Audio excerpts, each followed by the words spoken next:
A 13-3 we just got the chance to witness where FlyQuest Red were just dominant from beginning to end on that map of Sunset. Welcome back everyone to Verizon Game Changers. I'm once again your host, Raya, joined by Ender and Athena. And Ender, that was, I feel like, not what I was expecting at all. You talked about the compositions a little bit, but even with the compositional difference here, I think it was just the firepower more than anything coming through for FlyQuest. This is the FlyQuest Red that you expected to see back on day one, and we didn't get to see. This is a FlyQuest that is fully locked in. I think one of the big differences I saw compared to their first showing on this map, which was disappointment, was they were way more flexible, especially on their defensive side, switching up the positions that they were playing, constantly keeping Reformed guessing, and just absolutely annihilating. And that's like even not talking about how insane they were shooting.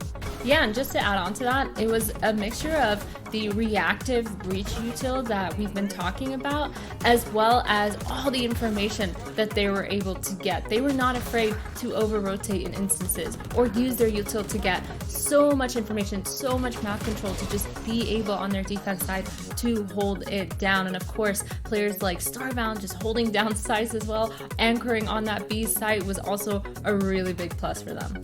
Yeah, I think one of the most annoying things about playing against this iteration of FlyQuest is that they hold so much utility at the start of rounds, so it's really hard to figure out what their actual setup is. It's very rare to see an early breach stun because it's always used for refights. You'll usually see like a Sova dart and an Omen smoke. So maybe you learn where the Sova's playing, but nothing else is going to give that away, so it makes those refights into mid especially very, very deadly, and Sonder sort of being the player to initiate all of this. Exactly, and this is a player that we want to talk about because it's always Sundering time. Sunder did so well on the breach. It really reminded me in VCT what Mazzino does on the breach here on Sunset specifically. It's just a map that sometimes, if you're a great breach, is going to look so good not only to set up your team for success, but also to allow you to get those multi-kills that Athena Sunder was getting over and over again.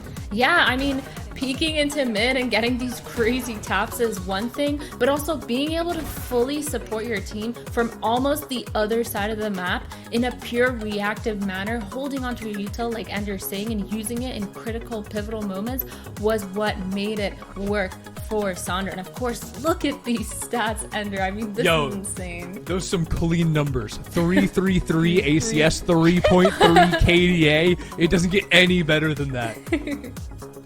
It's just consistent in every way possible, with the numbers, with the kills, with the support. Sonder is always there, and the absolute difference maker for this map number one, where if you are on the other side, it's not great. Athena, I want to ask you your thoughts on the what you need to do if you're on the other side. If you're on the side of Reform, you lose this first map 13-3. How hard or how easy even do you think is it to reset and, you know, go again like nothing happened in Icebox? I mean oh, sorry. No, it's all you. It's all you. Okay, cool. Thanks. Thank you so much. The good thing is for Reform is that this is not their pick. Like, this is FlyQuest's pick. So they can go into next map, you know, go fresh. Hey guys, don't worry, that wasn't our pick. You know, we just played it recently. They probably saw a little bit on the VODs of what we do, especially with the same comp being kept. But going into this next map, they can start being a little bit more themselves. They have a solid foundation to work with. And obviously we've talked about Fly being good on Icebox,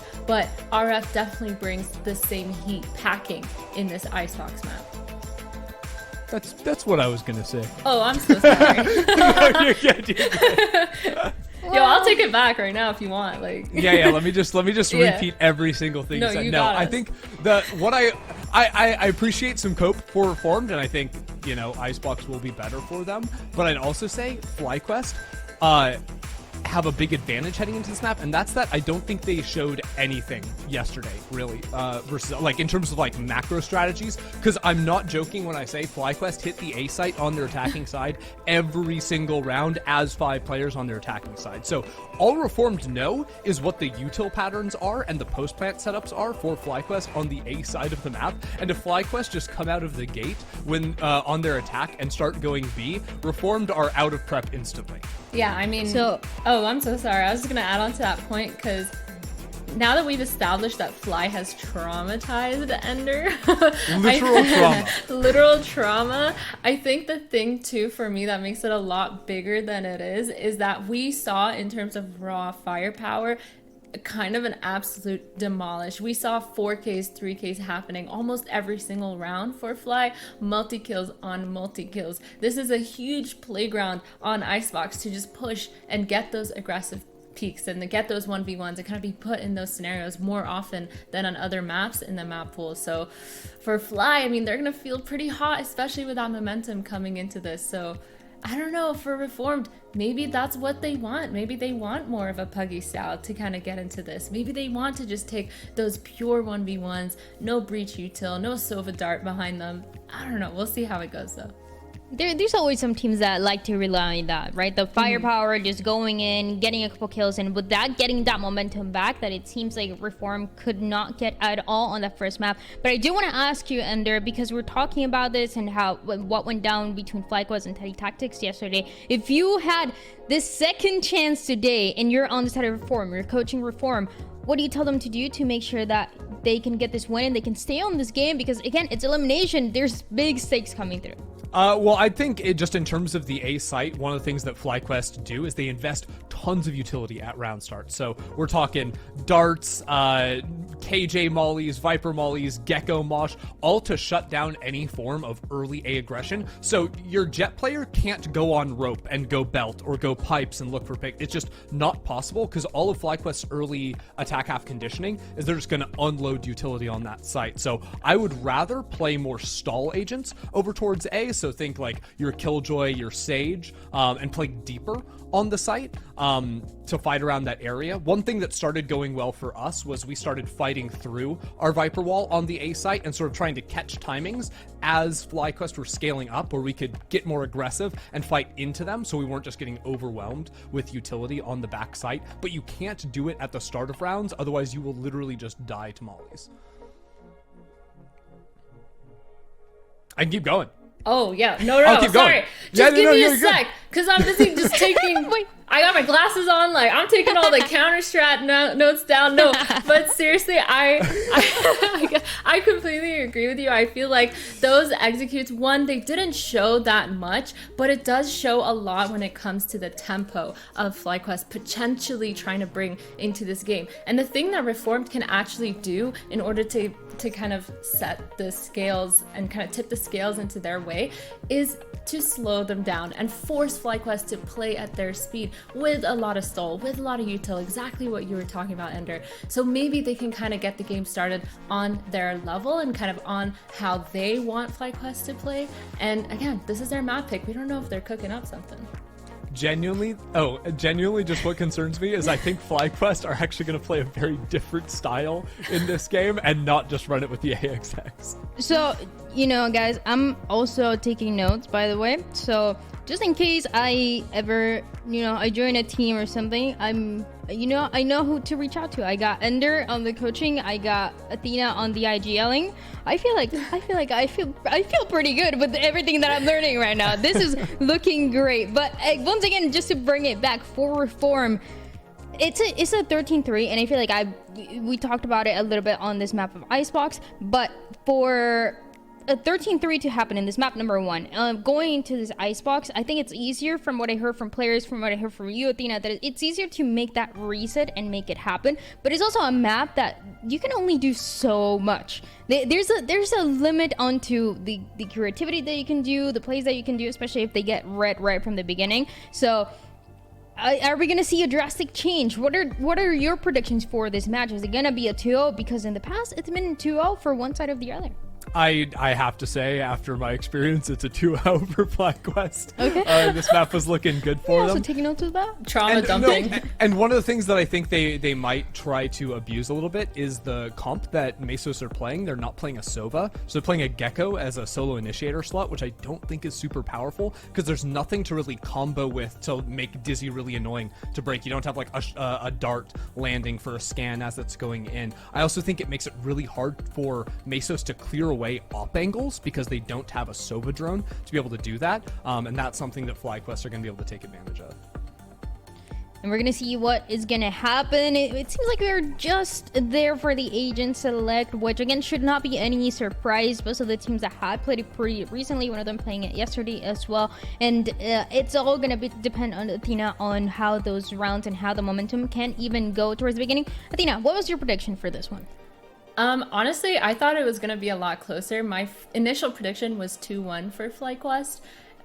But for Icebox specifically, now seeing FlyQuest coming off of such a strong map win, I think this map is going to be potentially a lot closer, but still looking for FlyQuest to 2-0. I'm in the same boat. Trauma.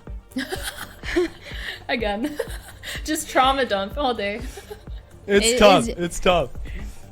But for FlyQuest, you know what? It's all good. For FlyQuest, it's feeling pretty good for this map, for the predictions as well. I'm also going with FlyQuest here for a couple of reasons. I mean, they've been playing so well. They have the momentum. Yeah, sure, there's a little break in between that map 1 and map 2, but it's still something they should carry over. The firepower for this team is insane. We talked about it, and now we get the chance to see how these are going to play out. And it's interesting too, something that we haven't touched on enough is now we're going to see Dodo on the Sage and Misu on the Sage as well. So the Sage mirror doesn't happen very often, Ender. And Dodonut as well playing it, you know. FlyQuest are playing a no duelist on this comp, but Dodonut went plus 13 yesterday, so that and was top fragging by a lot. So that doesn't mean that Dodo is not going to be fighting. I mean, just a little bit of FlyQuest lore too. Way back when we were on a different org, Dodo would literally beg to play Sage because she just wanted to have fun and literally like build obstacles that she can just fight on top. And I think that in general, this battle Sage sort of meta that she likes to play is really interesting. However, for me, on a map like Icebox, not having that jet, not having that movement character that can kind of take the verticality and the importance of some of these Icebox spots really worries me. I feel like to a certain extent, you might have a lot of success in the creativity, but then once you get shut down, you can't really fall back to just full sending every single time, making sure you can hold W, updrafting, breaking dart, all that stuff. It does get a little bit tougher trying to work with such a low mobility comp, so that's the only thing I'm worried about. Whereas on the side of RF, they do have that jet. They will probably be able to get that off online much faster and get it in the hands of the jet player. Yeah, we're gonna see what's gonna happen, that jet or no jet, which one is gonna come through. Both of the teams having that Sage, and it seems like everyone here is favoring the side of FlyQuest Red to get this win 2-0, but anything can happen, especially in Game Changers, especially in the Series 2, where we're seeing a lot of back and forth. We're gonna see if it's actually a 2-0 or is gonna be Reform bringing it back. And casters, Gumpers, Rip, what do you think? Oh, me? Oh, hi. What's up? Sorry, I was taking notes. Rip, this is an exciting matchup. Yeah? What's up? I was taking notes. It seemed like the thing to do. All right, guys. Back into the game. FlyQuest versus Reformed, and we're up on Icebox, and I'm super excited because FlyQuest, they did so amazing the last game. They did. Like the test said, I did not expect that at all. Firing on all cylinders and going towards long B to start this one off as Reformed is going to play defense from mid on this mostly. So FlyQuest is going to have the timing here because they're just pressing W towards B. Yeah, already shock darts coming out, so looking for some sort of Wingman. I feel like I saw Wingman do a double take back to go back inside of smoke after they saw so many people. And maybe Wingman has a conscience, I'm not sure. But at the same time, Reformed in a 3v5. Ooh. Maybe not. Starbound so deadly with the ghost. Yeah. Still fighting this though. This around going in the way of FlyQuest, which is dangerous because after like the rounds that they had before, they could definitely run off that confidence, but Slaney left alone in a 1v4. And yeah, homies are there for each other. And now that first round going on the board. Not stopping whatsoever. Just watching that round, I feel like FlyQuest was like, can we get in the game? Can we get in the game? Does there have to be a halftime? Like, dang, just fast towards B, hits the site, get it down. Not sure what Wingman was doing. Definitely, it looked funny for a second, but Wingman's funny anyways. So we have played towards A. Looks like we're going to get a little rope push coming out of Reformed. They'll get a pipe control and just a little bit more information on a push A as B again for FlyQuest. Going back to it. Info gathered. And nothing there. FlyQuest. Oh, man. I was about to say, might go at least into the hands of a right click from Slandy. But yeah, they just shut that down immediately. Slow. Oh, no, they're going. The rotation's coming just as quick, too. Yeah. Walls up. Maybe a push through once that flash comes in. And yeah, they broke through the wall. Being pretty technical with their pistol round, though. I mean, I feel like they're very well aware that the last game that they had was not the most ideal game that was put onto them. But yeah, it's already 2-0. That's not too concerning. There is time to take things back, especially now with pistols being taken off the board. Okay. Outlaw's still there. It's going to live in the hands of Starbound. We'll see where that plays from. Thrash is ready. Oh, you got to love the amount of times you get Thrash. It's absolutely crazy. And they're going to try to push towards A again. Yeah, with A being standing ahead. Main interest? Definitely not going to be easy, though, with 3 players already watching. Though Gecko, here from Sonder, looking to make the timing work.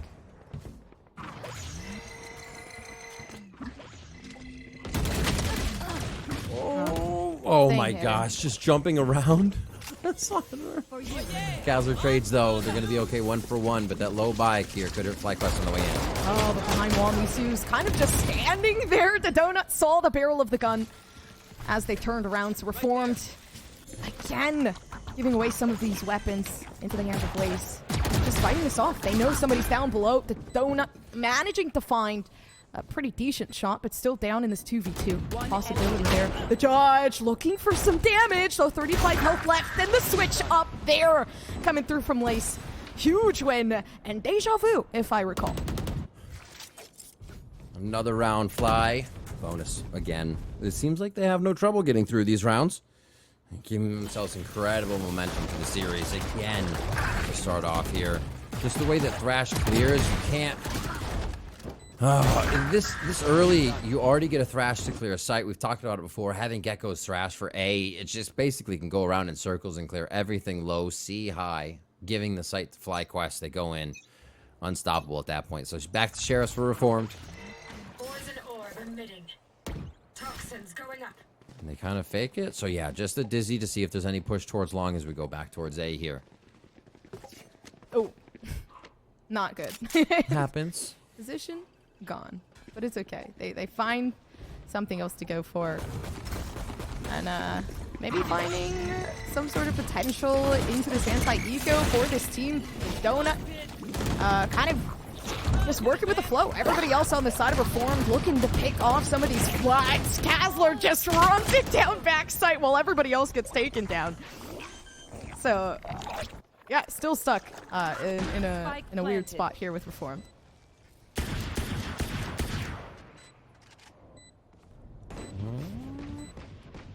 I think they might just want to die to Spike here. Those alt orbs have been used way too much. Already Saunders 2 away with just seeing Thrash a round ago. Yeah, this is scary stuff. Scary stuff. Lace is just going to cook. And Saunder gets one closer. Oh no, Compers. This is... So it's exactly what you want to see if you're any sort of FlyQuest member, staff, or fan.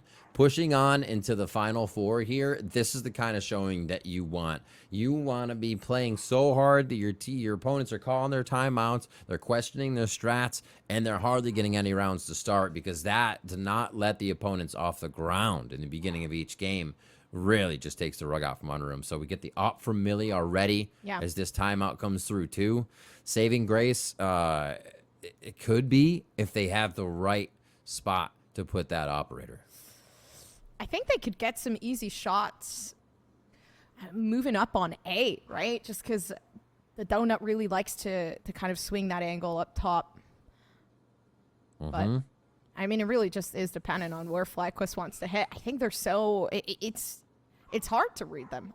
And especially like now with kind of everybody on that team hitting their shots like it's like it's nothing, it also becomes quite difficult to read into that. Sonder making it even harder to keep your spot with the util moving forward and Lace as well. So, yeah. All right. Where do they go? How do they do it? It's like they're actually switching it up. So no longer 3 towards A. They're going to play mostly towards B here. Let the operator do the work on Jenny to see if he can get a first shot.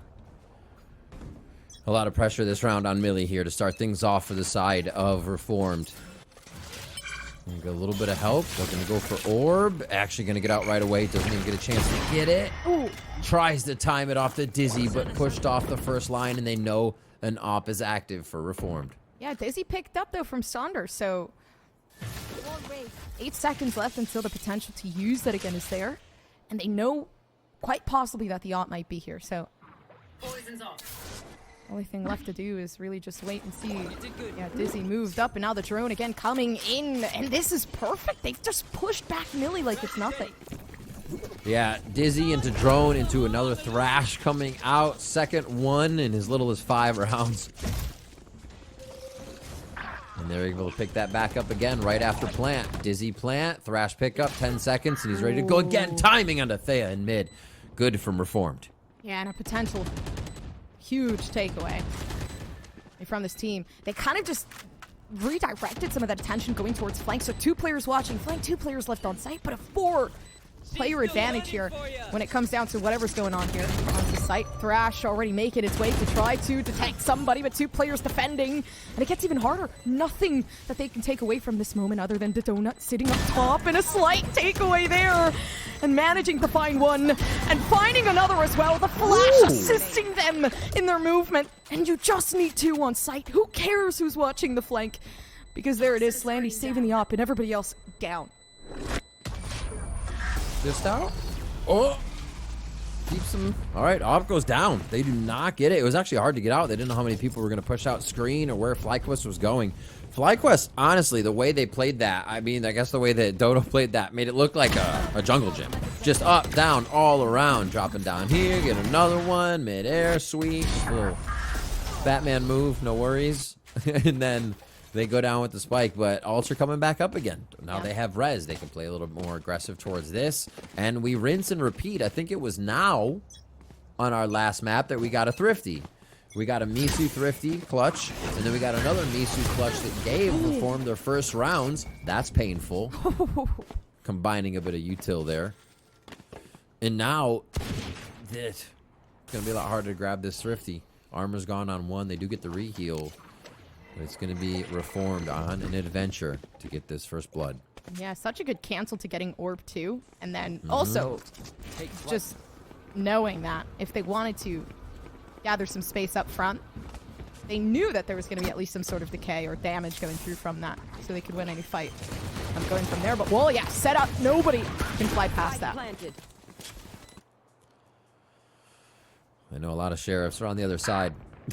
2 in the back, 2 up front, and then 1 up near Raptor. Saunders goes down, and they just start trading. Yeah, tons of trades, especially going down on site. So, FlyQuest 4v2. It is already quite difficult with the way that things are leading up right now. And it's interesting, because I don't think Reformed were kind of... Oh, God. 360 Lace! Did not know that was going to happen. I think Lace was like, yo, you have my back, I got yours. But yeah, back fully exposed. Reformed, they did not know they were going to be put in a position like this, I think, going into Icebox for sure. We're starting to get the styling plays. Oh, yeah. FlyQuest is feeling very, very comfortable right now. And they know they have Reformed's number here. Just the way that they're able to take sites. FlyQuest is reassured almost to 100% the site's theirs. And then it's all based on doubling up for the retake. Having Dizzy and then having Drone gives them all the information. You cannot hide from that. It's not like we have a stealthy, right? Yeah. So they just gain the space they want, and they make Reform fight back for it. They make it seem so simple, but it is not. And now they go towards A to do it once again. So it's just really the last few strats, but they add a little flavor of B first, and here's that double up of utility again. Too, because they haven't done something like that before. Reformed feeding into it quite a bit. now having to play the retake, but they've had some pretty good retakes previously. Only thing is obviously getting shut down by a player that's just on their A game, but is it going to happen again? Lockdown situated, very nice and easy, down towards the middle of site. And they do gather some space. Thrash not available to be taken away again from Castler. So they're going to have to try to fight this back. But Millie with the op is what scares me. There might be potential to try to take something in, but the donut just won't let anybody live, and neither will Sonder. Tons of damage and utility for the post plant, just given away from this. And it's Millie now looking for the potential for the defusal, and the pick coming down from there. But Sonder just knows. Wow.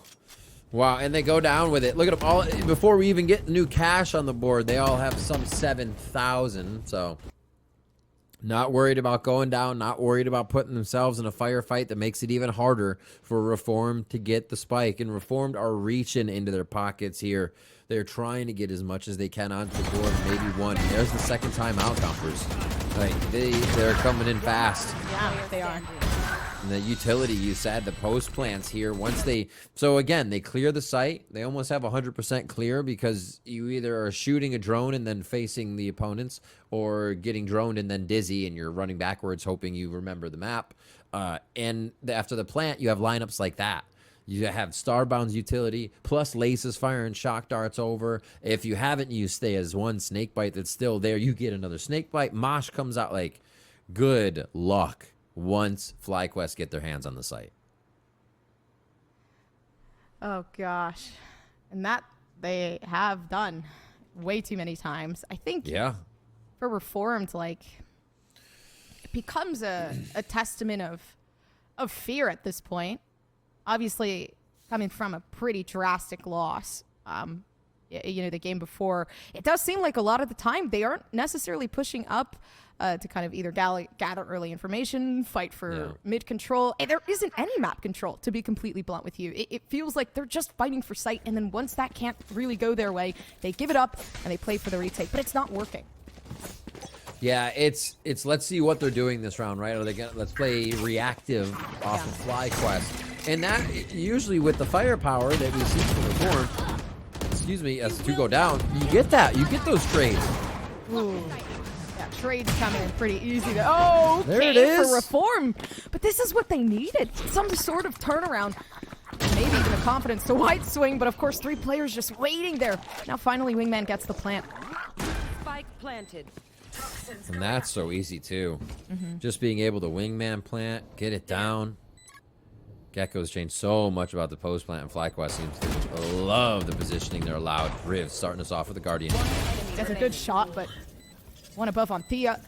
And positioning there, but a 1v2. And Starbound's low, a body shot there. And Riv manages to find it if they can, but they can't. Thea with a cleanup. Still pushing. They're still just pushing these. They're not like, oh, wait, no, wait for the defuse, wait for just a tap so we can shoot. Yeah, still pushing. Thea's up there looking for aggression. They are looking to make a statement with this game. See what they can keep doing. Ultimates are going to be coming back up. Yeah. Definitely not the same team that they were at Open Qualifiers. Nope. And at this point, 5 rounds away from facing Solstice in lower round 3. So, what a series from them so far. Reform still has quite a bit to say about it. They could bring us all the way back here. This one's going to be a lower buy round. Again, forced just into this positioning where FlyQuest have a stranglehold on the map. And it's a round where FlyQuest will play it safe. One, they don't want to make any mistakes. Obviously, they feel super comfortable. Yeah. But as well, seeing how Reform might play after these timeouts. What do they have up their sleeves is something really in the works. And yeah, a wall there for B. Do not pass go. That's going to be a wait. Unless they yeah, okay.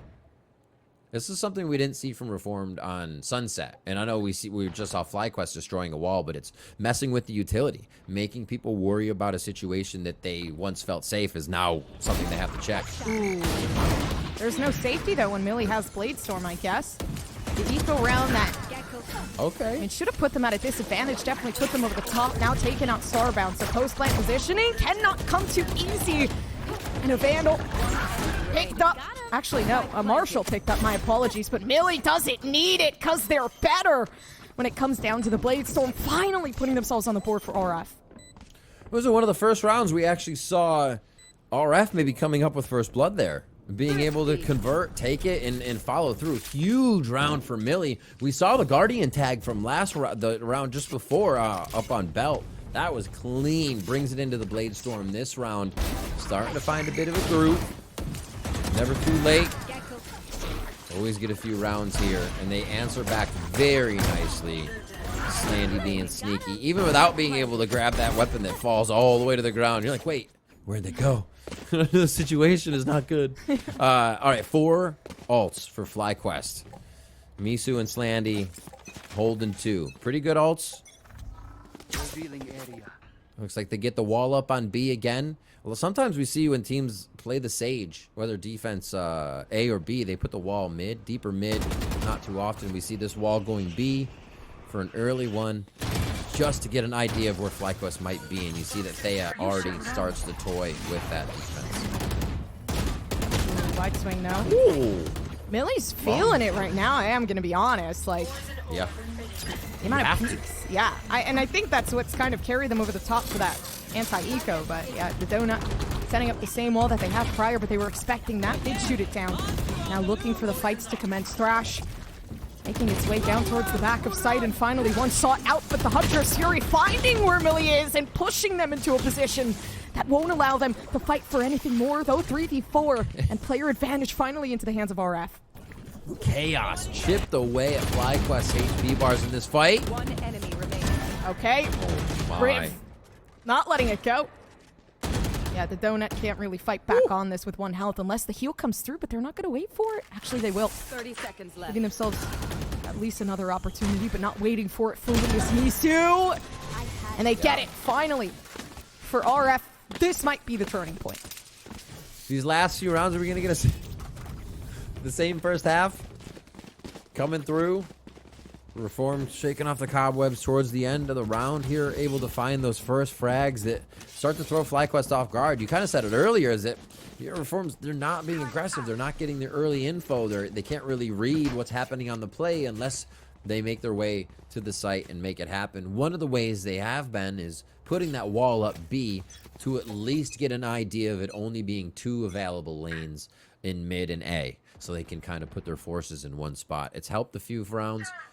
I don't know if they're going to put the wall up this time. They actually get the Viper's pit down. This gives Thea a little bit more to play with, and Thea may stay to toy with this or make noise as the team now works mid for one of the first rounds we have here. Last round of the first. Yeah, Viper's pit. Or not last, sorry. Yeah, another one. Another one. One more. One more. But one more for Reform to kind of give themselves, wow, a lot more, and they don't even know. They kind of expected this to be a lot easier, but Thea finding Misu. Although Misu clapping back, so I guess you're in the territory of that Viper's pit, so at the end of the day, it's not going to be easy, but still having to escape from that if you're on Reformed and try to fight for sight. Spike planted, not a lot of time. So much post plant, but can they get that onto the spike? 2 mollies, 2 shock darts. They'd have to fight for it, though. Yeah, they do throw the dizzy to try to kind of distract from whatever's going on, but it's unfortunate. Can't really seem to get the wingman fully planted on the spike without getting shot down. And now the next one, and information given away. Lace knows that all they need to do is just stall for time and damage, and that they will do. 9-2 and a potential for a 10-2 scoreline, but RF having enough economy for that. Yeah.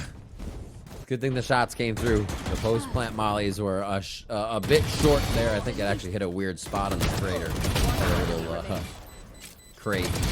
But yeah, they get the kill. Nice try to tuck in there by Slandy. Almost was able to squeak it out, kind of faking the next fight, or at least get the half.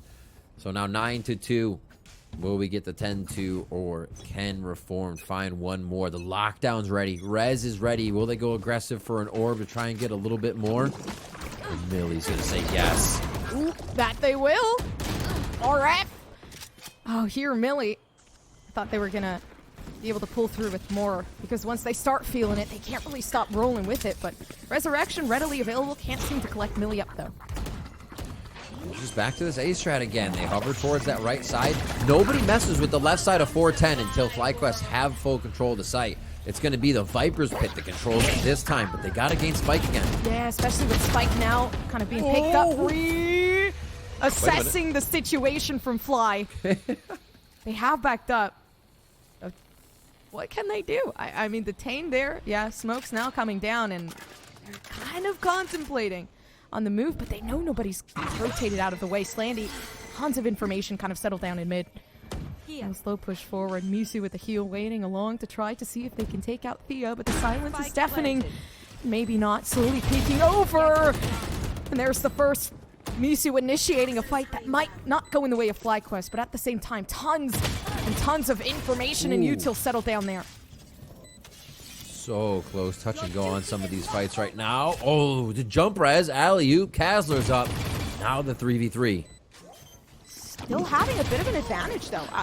Ow. Don't really have a lot of util coming through from Lace, but they do manage to pick off one. The 1v3 situation with Thea settled just up on top. And they do get taken down out of Nest. RF, they don't give up without a fight. Great control, understanding the situation, and slow the round down just a little bit with the amount of time you have to Spike. And Millie, again, not a lot of rounds. Reform found themselves first kill up to try to convert the 5v4, but they're able to. They are able to, and that was a big one. This is going to be big for the pistol, though. We know what happened last time is FlyQuest was just able to run away after they were grabbed. That second half, first round. All right. 3A? No, 2-1-2. 3, 4, it's 5. just a slow work towards A. Could be. I mean, I know that's what Reformed felt like they were fighting against on the last map on defense. Let's see what they have from attack here. The Sheriff is out for Slandy to hit some shots. Ghost to follow up. It looks like they will start to take A first, but the way their position tells me this will be a little bit slower to feel out the map and see how fast FlyQuest will push if you see where Slandy is, all the way in the back of spawn. That's so much noise. But Dizzy doesn't clear as well as they think it did. It's interesting to think that Reformed are relying kind of on a push strategy, because FlyQuest showed none of this in their recent play on Sunset. It was all, you come to us, we're on the defensive side, what's your move going to be, and then we'll close down on you. And right now, FlyQuest are ready for that setup. Shot away to it. They've noticed that there was two taken in that blinded, but they didn't know where they were located. Yeah. So Fly, they kind of just rolled with that, waiting patiently in their position. And then they take out the first two. That wall is sick. That absolutely caught Kazler off guard to see the swing come in from Dodo. 30 seconds slowly left. Working Lace. Just splinter selling that dice box right now. No movement. Gun literally aiming so hard, gun hidden inside of box. It's crazy. Lace is about to snipe. At this point, they do at least finding one, but it's not over yet for Reform, right? They get plant down, the potential there, but yeah, they didn't even get shut down either. But dealing with the flank just makes this so much harder. In a sandwich that could come in, that might be a little hard here, especially now with putting themselves back in a spot where you can't see from two angles, but it doesn't matter. The donut. The Dodo drive-by. Yeah, pretty much. Oh, wow. Okay, that wall was kind of crazy. Just the way it destroyed the first person in the site. And then everybody wondered, okay, wait, what's this wall play? 4 of us just got pinged. Like, that was a whole 2 seconds of Reform not wanting any of that situation. And a really good capitalization by the defensive side of FlyQuest. Full Sheriffs come out. Misu a little bit extra is going to put some light armor on top of that. With a Ghost. Changing it up. All right. FlyQuest capitalize on another pistol. Absolutely ferocious right now as they show what they can be bringing to the lower round 3. And a quick trade mid. They are rolling with the punches. Respectable. It's 1 on 1. The duel is gone on the attacking side, and it's Millie. And Millie has been spectacular at Riv at just really pushing through on site, but not a lot to worry about, especially when Rib is just looking for a dive down onto site. Slow. Closer than ever before, but slower than ever before. They're just waiting to make the right move, find the next person, or what the trade will be here. These angles are so weird with the walls up. Okay, the Spectre now actually showing off a pretty good fight on Thea. 11-3 is crazy. Oh my gosh. Absolutely insane. I genuinely don't know what to say at this point, but Reformed, they're like putting everything they can into this game, which, man, I guess is just like, I'm really hoping at some point like they do manage to fight back. They are. It's kind of like FlyQuest has the looking glass, and they're just like, that's the next step they'll move. Like they might get a shot on me, but I'll get the win. And that looked close. Like Reform doing quite a bit of damage there, but FlyQuest, like we said, slowed it down at the end when realizing, okay, yeah, Reform could easily slip this round away. As we see Millie trying to take things into their own hands. Had a few great rounds on that first half that just took FlyQuest by storm, and the aim is on for Millie. So why not put it up front, give it a chance, and manifest that comeback. It's like they're all going to try to hit B, and this is going to be big from Thea to hide on yellow. Oh, yeah, Thea's really, really well positioned here. Oh, they still have 2 marks coming down onto that, and this is the synergy that we like to see out of FlyQuest.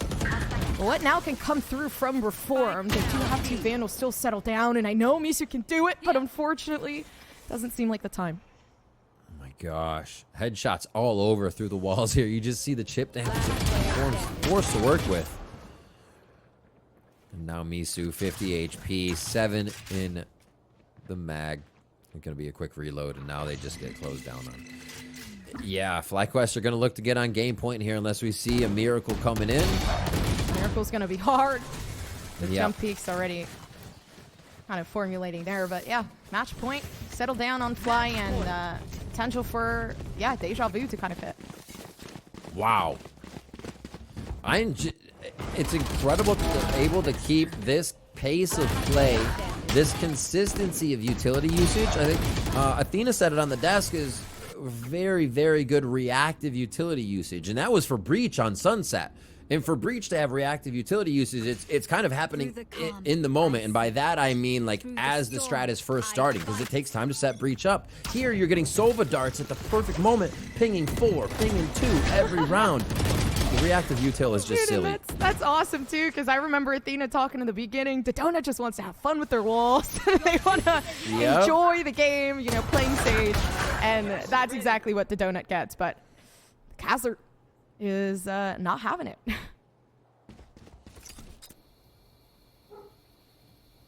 All right. Creepy Heidi. More Splinter Cell action. Slandy looking for a gun upgrade on the other side of the map. And well separated. FlyQuest still in pretty safe positions here. And it looks like they're going to get a B play out of this. I think it might be the safest. Less angles for Wingman to get shot from once you can get it right onto sight. And they should be able to cover Wing here. So I love this choice. I don't know if they get a good chance at a Thrash here. If they can get themselves back to long, it might be possible, but it gives up a lot of space in the site. So it may be a plant and push forward as much as they can once we see this go down. A nice trade, keeping the Vandal up. And they're actually going to give the plant to Slandy, though, not to Wingman. 30 seconds left.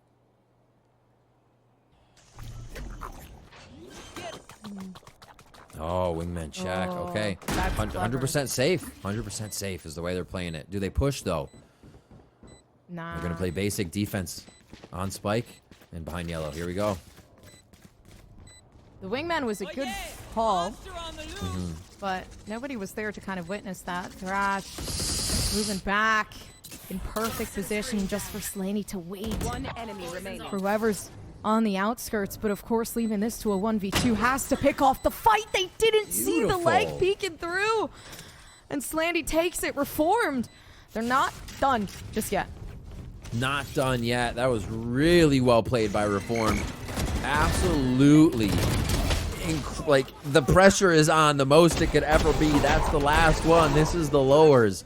and they still just play it comfortably, get a judge to capitalize against 2 Vandals on a round. There's no real other way you can play that. Slandy can't go back and start playing at distance. Judge has to be up close and personal, so the wall they place, and Slandy not getting deterred by the plant denial orb that we saw. That was not Slandy's orb that went up inside on the spike. Really smart. Oof. You will not kill my ally. That is Tough start, but the res is there. perfect for a start there. Giving yourselves at least some sort of take back, but Resurrection gone. Waiting for Saunder to make that first move off of Riv. And as they do slowly start to make way, Util offsets them. They do see the barrel of the gun, but no damage made.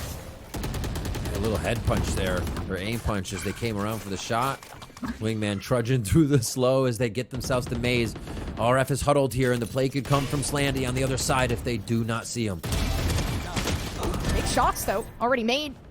Spike down A. And Dodo not looking for another one. Finally up top. They know where the information is. They can gather that, but Slandy's super low, and if Rivs loses this fight, it might just give away to a big loss, but it's not there just yet for this team. What?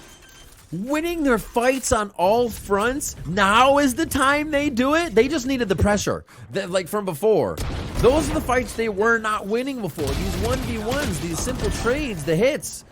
But that one to happen, 1 under tube and 1 in sight to solidify the round is going to start bolstering the confidence. The pressure's still there. 7 to go. Are they going to have enough to pull this one back for themselves and get to the next map? That's a lot of rounds. Delicate game. 1 round lost and you're done if you're reformed. So, like, Riv, like, this is pretty cutthroat. Oh, man, not as cutthroat as this is going to be. I feel here, this is extremely important to lose this one. Great Get Util. taken away, yeah, into something else. Util pushing them back, but keeping them in a spot where they can still be picked off. Misu and Kazler working in cohesion to, again, clear sight. All right. Can't hesitate on the guns or low round buys by your opponent, and that's exactly what we needed to see from RF. Little vim, vigor, and vitality here. Push through. Show some of that life that we know. And the aggression this team can bring. Classic, right? Just a quick classic. Kazler goes down. They should have enough to buy. Get into the next round. Yeah. We'll see how this goes. Thrash. Hunter's Fury, but 3 ultimates here. 3 big ones for Reform to use to keep themselves in this game. Great shots. Man. And Dodonut's shots were just not connecting for a couple seconds there, which put them at all odds. Is this, Riv, is this time for a comeback? Get it up to, I don't even know at this point. It's going to be tough. FlyQuest, I was going to say to 9, but I don't know if 9's enough right now. FlyQuest could absolutely just slap back with this Thrash and Hunter's Fury round. You just see a bunch of members drop. I think Reformed has to almost domino these ults over the next few rounds. I agree. You know, using them all in one isn't impossible, and it doesn't mean the game's over just to get around, but if they could save a few to keep stringing this out, because FlyQuest, it basically, this is one of those games you log into and you're like, let's choose very hard mode today. Feeling that. And that's what they're bringing. So Thrash to start off at A, the space they want. And this is from FlyQuest side on attack. We would see a Dizzy, we would see a drone, but now the Thrash has to take this space. So it's important that Reform do get the space. Yeah, I think at this point too, it might just be a game of counter, like everything that they have in their pockets is just to keep them going by until they can breach that OT, give themselves some space. Hunter's Fury not making it any easier, but they didn't need to use anything in this point. They finally keep themselves at least well paired, and maybe not. Actually, Thrash coming down, and they manages to find somebody else, and everybody going down in a matter of seconds. Slandy left alone in the Viper's pit, nowhere to be seen. What? And they can't fight this back unless Slandy gets 3 of these players, but everybody peaking in cohesion to bring that 13-6 to life and maybe even bring the series win to life. The winners of this, Lace's smile is so adorable. FlyQuest Red. double thumbs up. They were taking notes too. FlyQuest was obviously taking notes coming into this one. Yeah. What an amazing series. And Solstice is next. If I were them, I would be like, oh my word, we got to be ready for fierce play from FlyQuest Red. Like Ender said, this is kind of what we expected from day one. Just this absolute confidence, plowing through their teammate or their opponents and showing consistency throughout every round. They really didn't let Reformed play their own game. Even after timeouts, FlyQuest made sure to run a different protocol, something Reformed hadn't run, and it seemed to just fizzle out their strat or deflate the strat that Reformed had right away. Gompers, that was some incredible adaptation, confidence, and play from FlyQuest, and that's what you need if you're going to make a lower run. Yeah, FlyQuest had literally everything they needed in their pockets. They had previous gameplay with this team of Reformed. They had previous knowledge of how this team likes to play, maybe even with some composition changes that Reformed may have done, or even so like strat changes. They still push past that. And I think for FlyQuest in general, you could definitely see, like, after open quals, they took the time to kind of learn the differences, learn what they did wrong, learn, regardless of any team, learn how to win even harder. And that's exactly what you can see from their gameplay. Yeah, Jovi and the squad are really, really good at kind of identifying what's preventing them from a win condition, being able to repair that instead of like kind of starting over and being like, oh, all of this needs to change. They're really good at just that little small change that makes something completely different, and it allows them to do things like this. Honestly, it just looked like a revitalized FlyQuest. Yes, but of course, even though the series is over, we still got an interview that's going to be super interesting to watch. So please, please, please don't go anywhere. We're going to be back with more VALORANT Game Changers.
FlyQuest Red, they get the win 2-0, and they make it to the top 4 of Verizon Game Changers. Welcome back, everyone, one more time to the desk. I'm your host, Dryad, joined one more time as well by Ender and Athena. And Ender and Athena as well. Hey, we were right on the prediction. It was a 2-0. I thought it was going to be a little bit closer in that second half, Ender. It seems like maybe something could be done, but it was a little too late. No, the first half is what I was thinking about, and it was reminding me a lot of yesterday. FlyQuest were just running over the A site. They mixed it up. They went B a few times, like 4 rounds, I want to say, but still, that A site was absolutely devastating. Especially with all of their post plants, they're always trying to get someone up on top of Nest, and it seems like Reformed, it took a really long time to adjust to those more aggressive angles.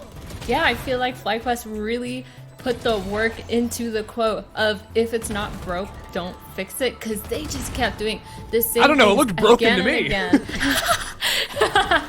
Okay, maybe a little, but anyway, they just did the same things again and again until it didn't work. I mean, granted, they had little tiny micro changes to each of their approach, you know, changing a little bit of the timings, a little bit of the pathing, changing a little bit of the util that's being used and when they're being used, but all in all, they played to their strengths and they were not afraid. They played with confidence, they played with aggression, and that is the FlyQuest that we saw in the previous map as well.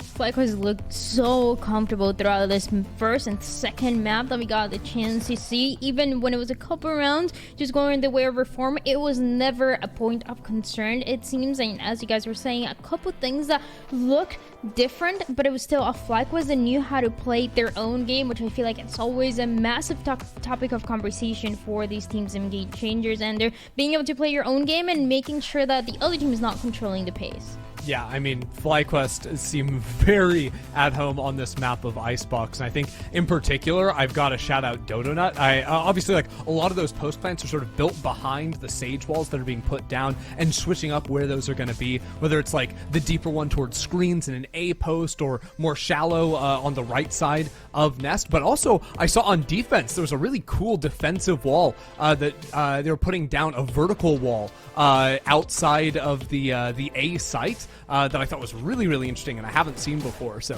definitely looking to take that, and if I could take a little bit of Dodo's aim with me, that would be nice too. Yeah, I think one of the most compelling things too about the way that Dodo plays Sage is that she does play it in that battle Sage fashion. You know, she's not afraid to stay close to her wall. She still uses her util to delay, but at the same time, she stays there. She's up front, close and personal, and ready to take those fights. She uses the wall to basically just reposition herself a lot of the time, as well as deny the choke points, and doing both in one fell swoop. And then also having the firepower and the aim that Dodo has is really something hard to kind of counter.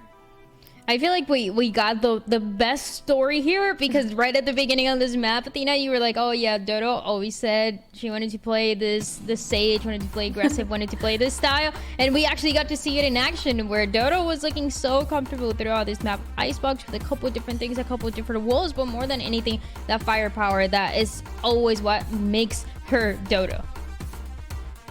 True.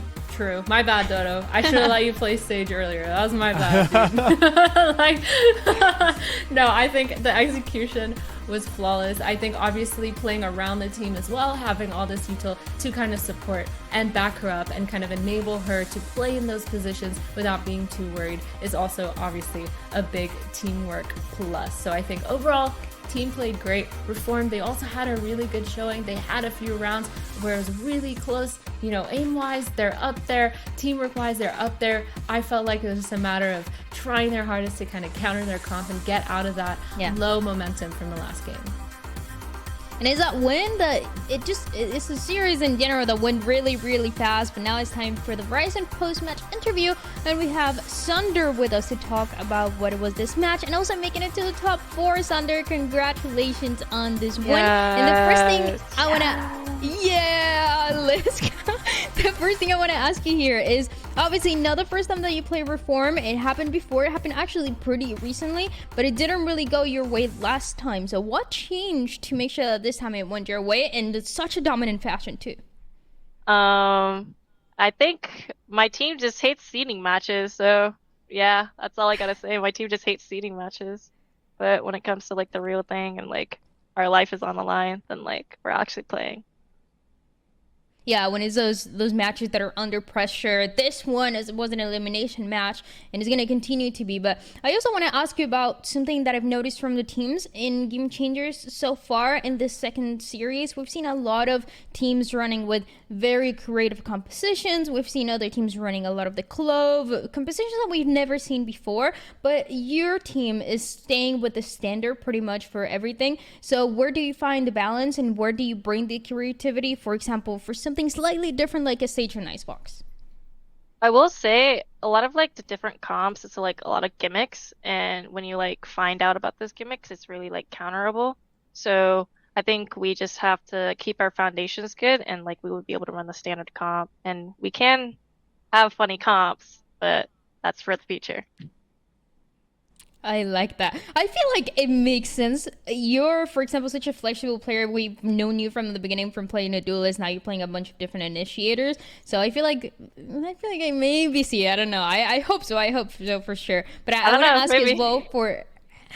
Please. Oh my god. Have you seen the Neon Genius? Anyways, but going next, I want to ask you about what is going to be that rematch against Solstice. So Solstice took the win today, went to 3 maps, but they get the win. And we just talked about the rematch that went for today, but that Solstice has a similar scenario where you guys didn't win in every single time that you faced them. But how are you going to get the win this time? I think we just have to play our like usual self. Like day one was definitely not us. So as long as we continue playing like yesterday and today, we'll be fine. And yeah, no shit talking. Please don't hate us. It's all good vibes, just good vibes. Okay, that's everything that I have for the interview, Sunder. Thank you so much. Just good vibes. Wait, can I say one more thing? Okay, go ahead. Shout out to the HQ. Thank you for letting us play here. Let's go. Yeah, thank you so much, FlyQuest, and as well as all those orgs and the couple orgs as well that are always supporting those players, because it makes a big difference. And you get to see in the gameplay, you get to see in the synergy the team is able to build, and I love to see this team ender finding success. I love Sunder as well, for being honest. I hope that we do get to see the creative compositions coming through. They have so much potential to do it. Please. Maybe stage 3. Maybe stage 3 we can get Sunder back on the Neon. Tomorrow. I need There's no games tomorrow. Dad, there's no games. Sunder, please, she's losing it. We need you on Neon. I would love to have that. But in general, and honestly, going back to what we saw today, FlyQuest look really good. And I have one more shout out actually. Can we shout out Pine that we behind the scenes was saying under pressure FlyQuest did really good, and we actually are seeing this. We hear it from the players as well, Athena, and it makes sense. Look at them, they get their first win, they get the second win, and now potentially the third win that we're gonna see in 2 days is FlyQuest going against Solstice, so the teams that we got the chance to see today.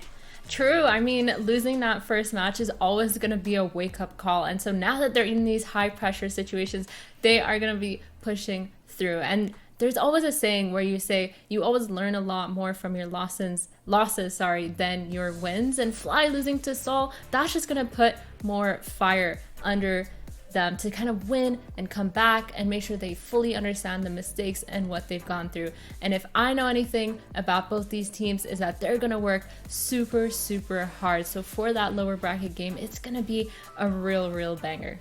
Yeah, look, we are going to be eating good for this next round of games because Fly Soul, yeah, you just set that up perfectly. And then you've got Passion Project versus Shopify, which, for my money, are the clear best 2 teams in the league right now. Maybe FlyQuest, if they can keep playing like this, can get themselves back in the conversation. But, like, that game is going to be absolutely popping. And really, Shopify are always the bar that you have to be able to beat. I still don't think anyone's beating them, but Passion Project, you're going to have the best chance to do it.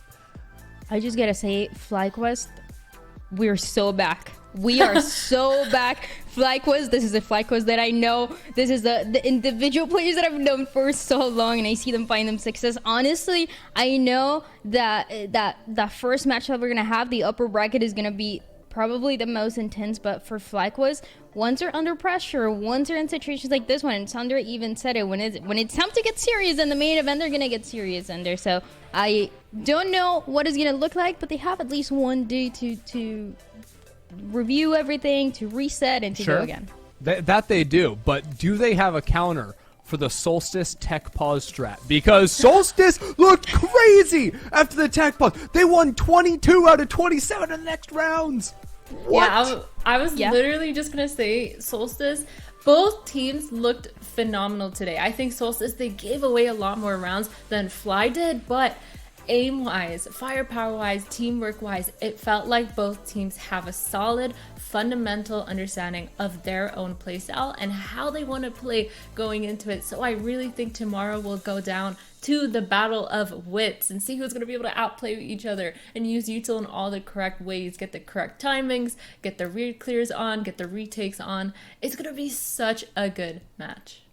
It's going to be really good, and as we said, they're going to have one day to rest, to reset, to do any kind of stratting, any prep that they need to for those matches to make it to the top 3. Ideally, see who's going to be the one that's going to win in just a couple days. So this is all that we have for this day 3 of Verizon Game Changers. Thank you everybody for watching. Make sure you stay tuned, and in 2 days, we'll see you here again.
One enemy remaining.